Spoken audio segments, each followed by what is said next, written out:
Portugal já escolheu. Um novo ciclo político começa agora. O que vem depois das eleições? Aceda à informação que não cabe numa manchete. Assine hoje, com até 55% de desconto, e habilite-se a ganhar um dos 10 cartões oferta FNAC que temos para oferecer. Tudo em observador.pt. Esta é a história do dia da Rádio Observador.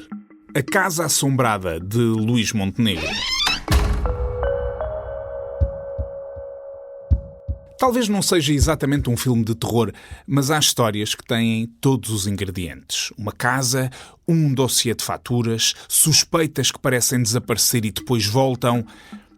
Se há um fantasma que insiste em bater à porta de Luís Montenegro, é a casa que construiu em Espinho. Toda a documentação da obra, toda, as faturas, os respectivos pagamentos estão aqui. Há anos que as dúvidas circulam. Foi tudo feito dentro da lei, houve benefícios fiscais indevidos, houve coincidências a mais entre a Câmara Municipal, a construtora, o arquiteto e o escritório de advogados do próprio Montenegro. Não devo nada a ninguém.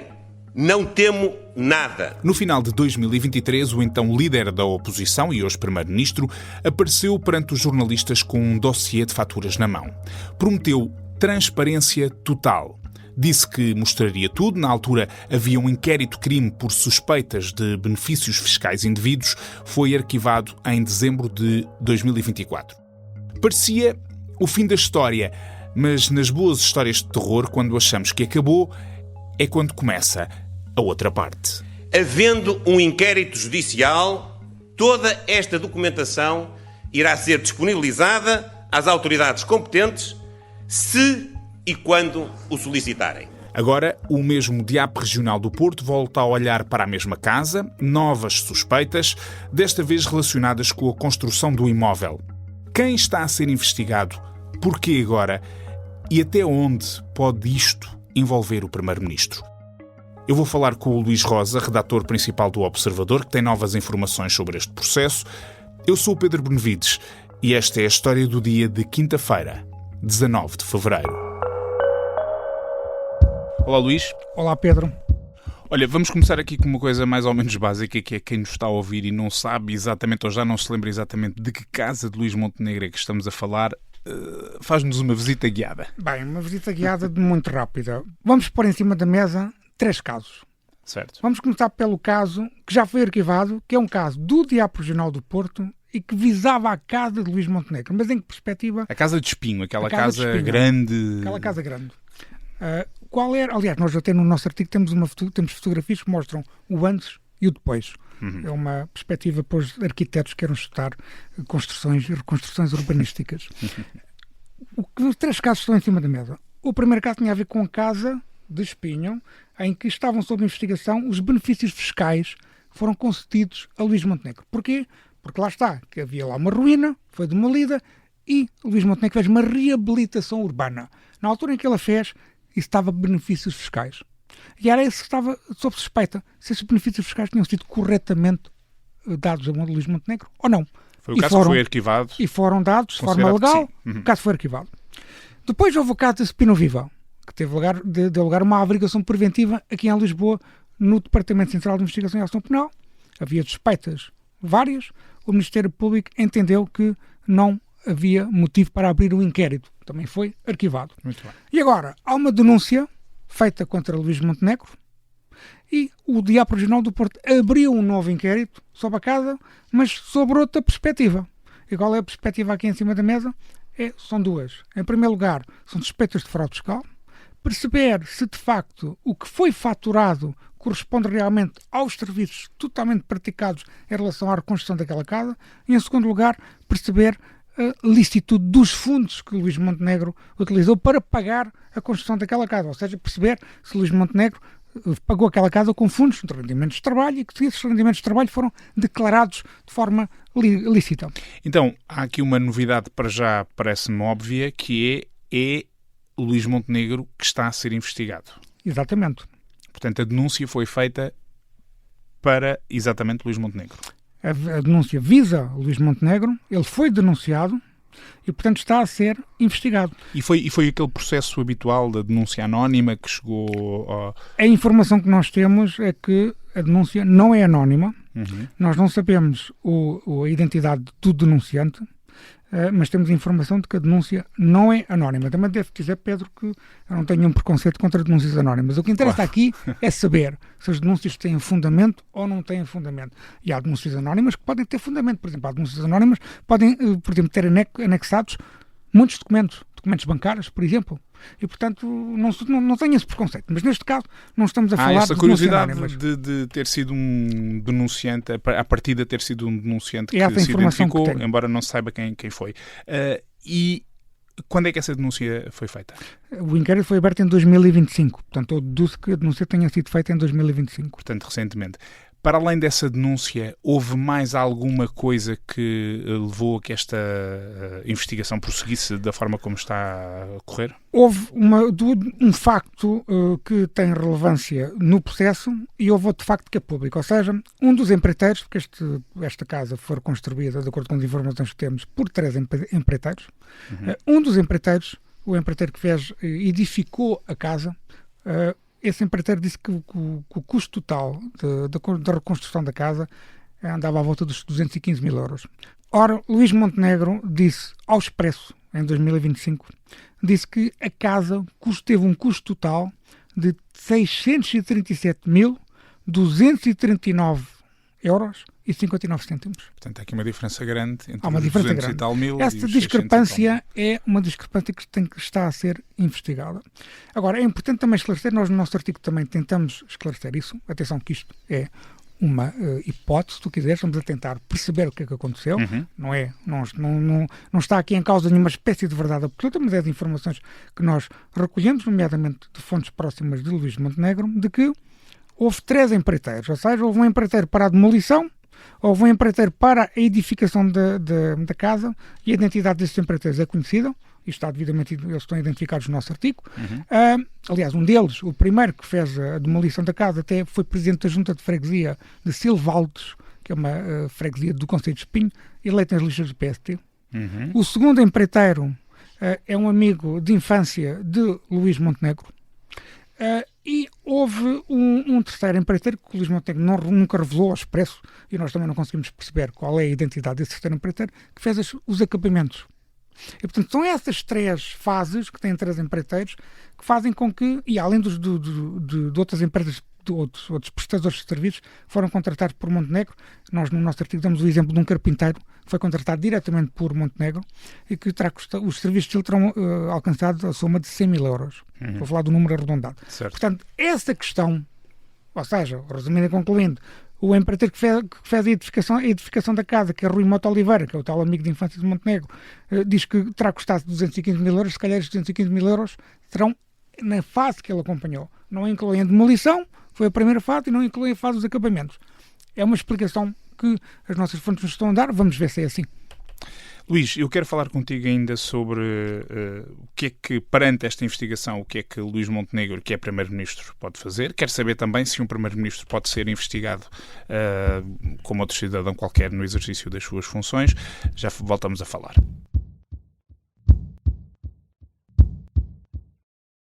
Porque queria evoluir, porque queria chegar mais à frente. Por todas essas questões, estava a aceitar fazer amor com pessoas que eu conheço mais ou menos.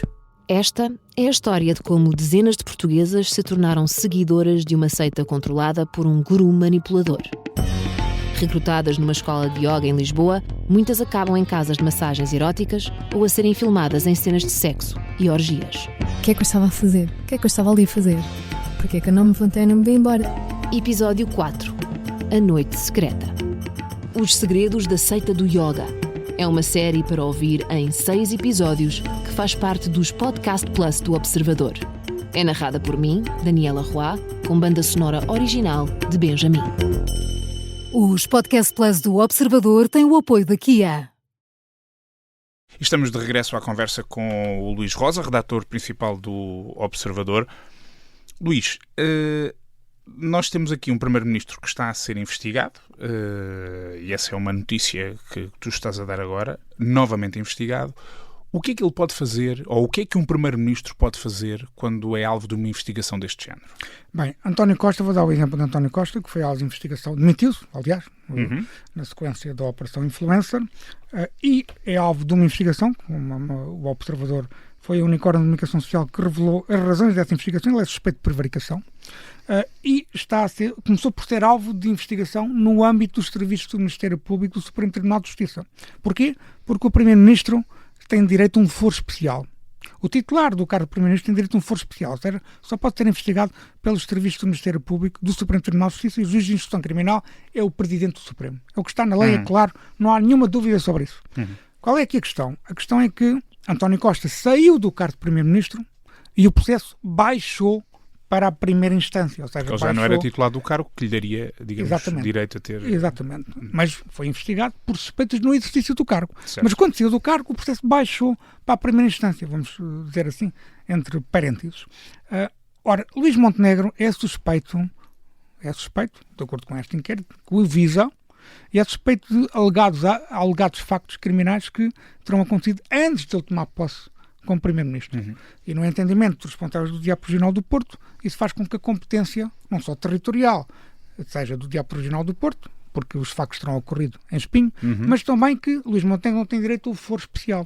Porquê? Porque os factos antecedem a sua tomada de posse como Primeiro-Ministro. Portanto, ele não é suspeito de nenhuma situação enquanto Primeiro-Ministro. Portanto, essa é a explicação pela qual o processo, o inquérito foi aberto no Diabo Regional do Porto. Agora, Luís Montenegro tem uma hipótese e pode fazer o mesmo que António Costa. Ou seja, a partir do momento em que se conhece publicamente que, neste caso, um Primeiro-Ministro é visado no inquérito, o Luís Montenegro não tem de esperar pelo Ministério Público para o chamar. António Costa, por exemplo, invocou, eu não costumo fazer isto, Pedro, mas vou abrir uma exceção, invocou o artigo 86 do Código de Processo Penal, o número 14 do artigo 86 do Código de Processo Penal, que lhe permite, precisamente isso, permite-lhe, sendo ele visado numa investigação, eu quero ir aos autos explicar o que é que se passou. Não quero esperar pela notificação do Ministério Público. Qual é que é a vantagem disso para a vantagem o disso é que por exemplo? O António Costa, por exemplo, entende que não fez nada de mal, não há razão nenhuma para ser suspeito da prática de nenhum crime, e vai aos autos explicar, e como fez, ele foi aos autos. Nós também fomos o único órgão de comunicação que conseguiu recolher alguma informação sobre esse depoimento, porque ele foi ouvido como declarante. Ele não foi ouvido como suspeito e não foi constituído arguido. Ou seja, foi ouvido, entrou como declarante e saiu como declarante. Certo. Luís Montenegro, na teoria, em abstrato, pode fazer a mesma coisa. Se o que está aqui em causa é perceber a origem dos fundos que permitiram Montenegro pagar aquela construção, se Luís Montenegro está convencido, e aparentemente a informação que nós temos é que está convencido de que todos os pagamentos foram feitos com cheques e com transferências bancárias, ou seja, são fundos que são rastreáveis, é fácil fazer a reconstrução desses fundos, e se está obviamente convencido que foi tudo faturado e não há aqui nenhuma espécie de fraude fiscal, então vai aos autos, invoca o mesmo número 14 do artigo 86 do Código de Processo Penal, vai aos autos e explica tudo. E aparentemente, na teoria e em abstrato, o inquérito é arquivado. Vamos ver o que é que fará o Primeiro-Ministro. Deixa-me fazer-te aqui uma pergunta, porque obviamente nós temos falado muito sobre esta casa de Luís Montenegro, tu próprio já explicaste em diferentes inquéritos que não têm necessariamente a ver uns com os outros. Eu lembro-me de uma declaração de Luís Montenegro, que aliás recuperámos aqui na abertura deste episódio, onde ele apareceu com um dossiê a dizer que tenho aqui tudo o que quiserem, quando me pedirem eu mostrarei tudo o que me pedirem. Na verdade, depois veio a saber-se que ele não mostrou exatamente tudo, porque também não lhe teriam pedido tudo. Há aqui dúvidas, mesmo agora com a história do empreiteiro. Houve uma pessoa que pediu. Houve uma pessoa que pediu? Houve uma inspetora da Polícia Judiciária que lhe mandou assim um e-mail. E ele não... Não, porque o procedimento não foi o correto e por acaso acho que o Montenegro tem razão. Okay. Porque ele recebeu um e-mail, uma inspetora da PJ, a pedir o acesso àquelas faturas ele já era líder do PST, e realmente quem devia ter pedido essa matéria devia ter sido o Ministério Público, não o Inspetor da Polícia Judiciária. E há regras a cumprir, e isso faz sentido. Mas a verdade é que, ainda agora, tu falaste de um terceiro empreiteiro... A tua pergunta faz todo sentido. Obrigado. Mas tu falavas de um terceiro empreiteiro que ainda não se conhece quem é. Ou seja, houve promessas de transparência total relativamente a este processo. A minha pergunta é, como é que tu achas que o Luís Montenegro tem lidado com este caso ao longo destes anos, porque já vão vários anos, com várias suspeitas? Bem, eu acho que ele não tem lidado bem, e o episódio que tu estás a dar acho que é o exemplo mais paradigmático disso mesmo.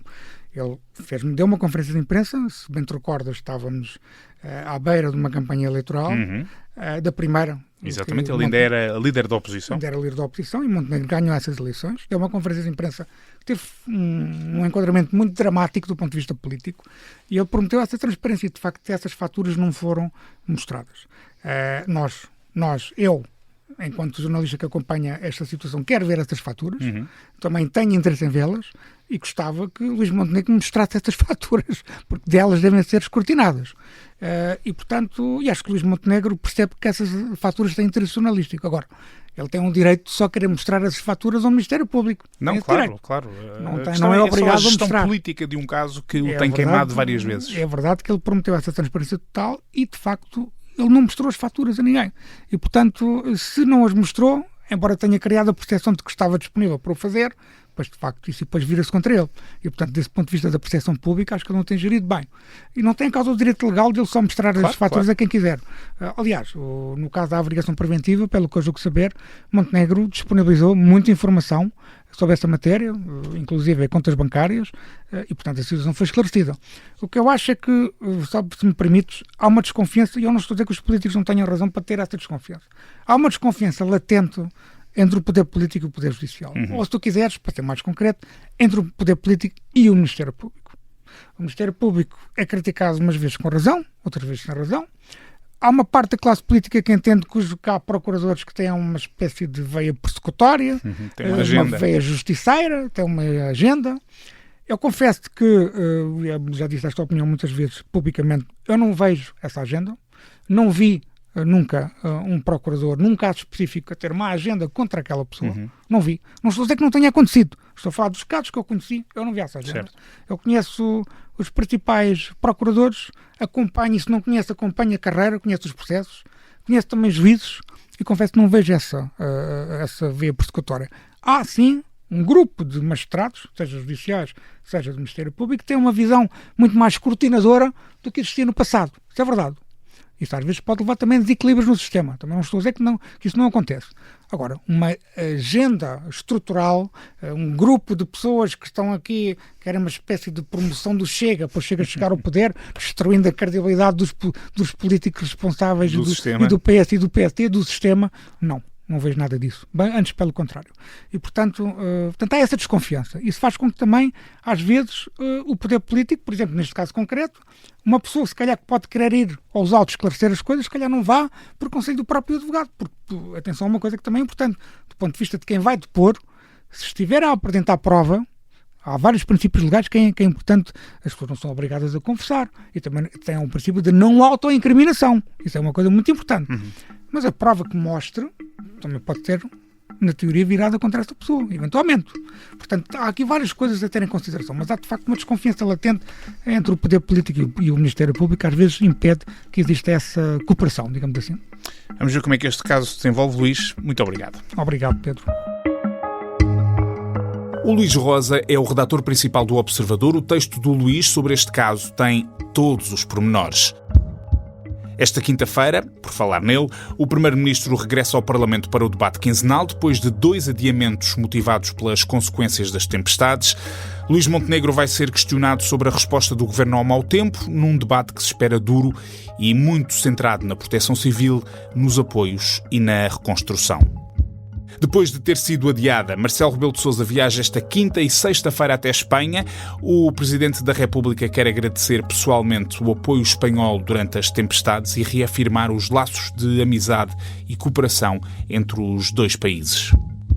E em Washington realiza-se a primeira reunião do Conselho de Paz dos Estados Unidos, um projeto pessoal de Donald Trump que nasceu para pôr fim à guerra em Gaza, mas que quer estender-se para todos os conflitos armados no mundo. Há receios de que este órgão tenha sido criado pelos americanos para substituir a ONU e essa é uma das razões pelas quais Portugal não participa. Esta foi a história do dia. A sonoplastia é do Artur Costa, a música do genérico é do João Ribeiro. Eu sou o Pedro Benevides. Nós regressamos amanhã.